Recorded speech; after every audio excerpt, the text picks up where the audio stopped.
Sean, I really want to know what led you to write the NDE conspiracy. Was there a moment or a testimony that sparked your curiosity or concern about this subject?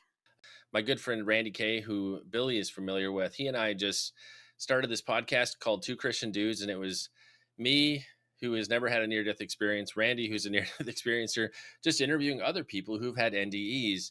And our friend Brian Melvin has a really interesting story. During his experience, he finds himself on this kind of plane where he sees his house that he grew up in.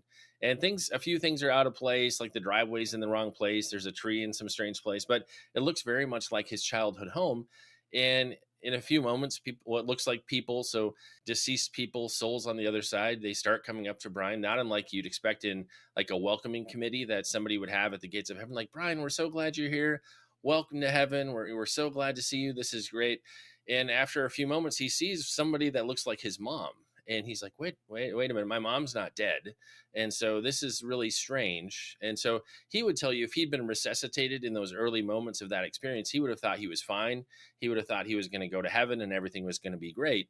What begins to happen is he's questioning in his mind all of these people or souls, whatever you want to call them, they start shifting into these like serpent like demonic looking creatures. And one of them eventually leads him down into hell. And so that is probably the first like crazy overt deception Randy and I ever encountered in the midst of a near death experience where it looked like somebody was having a heavenly NDE.